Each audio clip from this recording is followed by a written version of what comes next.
नेपाल में social media पर ban और भ्रष्टाचार के खिलाफ नौजवानों के आंदोलन ने देश की राजनीति को हिला दिया है। इन प्रदर्शनों के चलते सोशल मीडिया पर से बैन हटाने के बावजूद प्रधानमंत्री केपी शर्मा ओली को अपने पद से इस्तीफा देना पड़ा। 3 दिन पहले सरकार ने फेसबुक और एक समेत 26 सोशल मीडिया प्लेटफॉर्म्स को बैन करने का आदेश दिया था।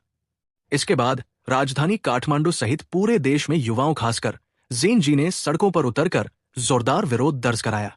प्रदर्शनों में बल प्रयोग के कारण अब तक 21 लोगों की मौत हो चुकी है। 19 लोगों की मौत सोमवार को और 2 की मौत मंगलवार को हुई। बढ़ते दबाव के बीच सोमवार को सोशल मीडिया पर से बैन हटाने के बाद भी प्रदर्शनकारियों का गुस्सा शांत नहीं हुआ। राष्ट्रपति रामचंद्र पौडेल, प्रधानमंत्री ओली सहित कई नेताओं के निजी घरों पर हमला करने के साथ ही प्रदर्शनकारियों ने संसद भवन में भी तोड़फोड़ की।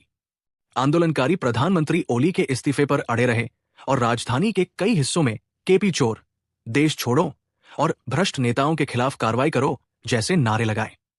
बालाकोट स्थित उनके घर को आग के हवाले कर दिया। दूसरी तरफ सैकड़ों प्रदर्शनकारी ओली के ऑफिस में भी घुस गए। इसके कुछ देर बाद प्रधानमंत्री ने राष्ट्रपति पौडेल को अपना इस्तीफा भेज दिया, जिसे स्वीकार भी कर लिया गया। ओली ने कहा कि मैं अपने पद से इस्तीफा दे रहा हूं ताकि राजनीतिक समाधान ढूंढा जा सके और समस्याओं को हल करने के लिए आगे की पहल की जा सके।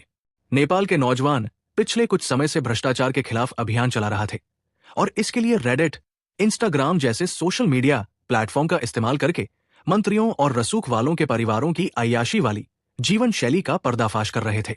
माना जा रहा है कि सरकार ने इसे दबाने के लिए सोशल मीडिया पर ही बैन लगा दिया और इसी ने आंदोलन को भड़काने में चिंगारी का काम किया। प्रदर्शनकारियों की मुख्य मांगों में प्रधानमंत्री ओली के इस्तीफे के अलावा राष्ट्रीय सरकार का गठन और भ्रष्ट नेताओं के खिलाफ कड़ी कार्रवाई शामिल है। उनकी अन्य मांगों में अभिव्यक्ति की स्वतंत्रता की गारंटी और राजनीतिक पद पर आसीन लोगों के लिए रिटायरमेंट की आयु तय करना शामिल है। नेपाली मीडिया की रिपोर्ट के मुताबिक प्रधानमंत्री ओली ने कोर्ट के फैसले की आड़ में विरोध की आवाज को दबाने के लिए सोशल मीडिया को ही बैन कर दिया। दरअसल कोर्ट के फैसले में सोशल मीडिया के रजिस्ट्रेशन और इन प्लेटफॉर्म्स पर निगरानी के लिए कानून बनाने के लिए कहा गया था, लेकिन ओल सरकार ने इन्हें बैन ही कर दिया। ओली ने 15 जुलाई 2024 को प्रधानमंत्री पद का कार्यभार संभाला था। इससे पहले भी वो अक्टूबर 2015 से अगस्त 2016 और फरवरी 2018 से जुलाई 2021 तक पद पर रह चुके थे। बतौर प्रधानमंत्री ये उनका चौथा कार्यकाल था। आइए जानते हैं कि कौन से युवा कहलाते हैं जेन जेड, जिन्होंने रातों रात नेपाल में कर दिया सरकार का तख्तापलट। दरअसल जेन जेड को लेकर कहा जाता है कि ये ऐसी पीढ़ी है जिसने पैदा होती ही या फिर होश संभालते ही इंटरनेट पर काम किया। इस पीढ़ी को लैपटॉप, आईफोन जैसे गैजेट्स मिले तो वही 5G स्पीड का इंटरनेट भी मिला। सोशल मीडिया के कई प्लेटफॉर्म्स पर इन लोगों को किशोरावस्था में ही एक्सेस मिली। जनसांख्यिकी के जानकार मानते हैं कि मिलेनियल्स या फिर जनरेशन वाई के बाद पैदा होने वाले बच्चे जनरेशन जेड कहलाते हैं। इनके जन्म के वर्षों को 1997 से 2012 और 2015 के अंतराल में बांटा गया है। इसके बाद की पीढ़ी को जनरेशन अल्फा कहा जाता है। इस पीढ़ी की एक खासियत यह भी है कि इसने पुराने दौर के भेदभाव या फिर वर्गभेद को नहीं देखा है।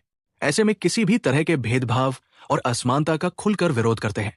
ये पीढ़ी विविधता, समावेश और सामाजिक न्याय पर ज्यादा ध्यान देती है।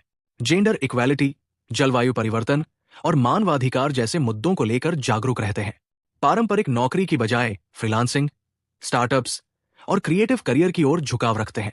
इसका अर्थ है कि पहले की तरह नौकरियों में सुरक्षा खोजने की बजाय अपने स्तर पर भी कुछ करने के प्रयास करते हैं।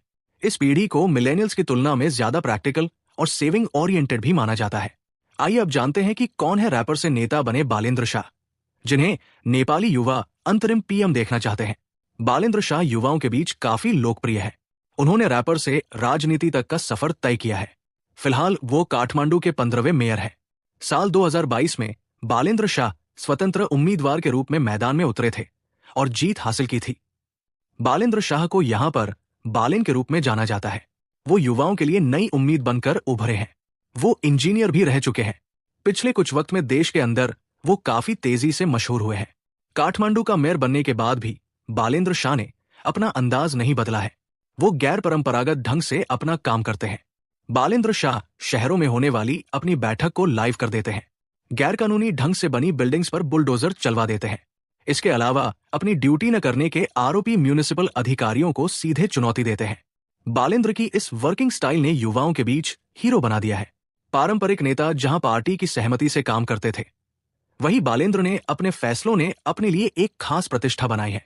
उन्होंने बदलाव लाने में असमर्थ, अंतहीन राजनीतिक सौदेबाजी से तंग आ चुके युवा नेपालियों की निराशा को मूर्त रूप दिया।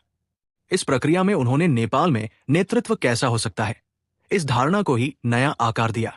अगर आपको यह वीडियो पसंद आया हो तो इसे लाइक जरूर करें, हमारे चैनल को सब्सक्राइब करें और अपनी राय नीचे कमेंट बॉक्स में लिखना न भूलें।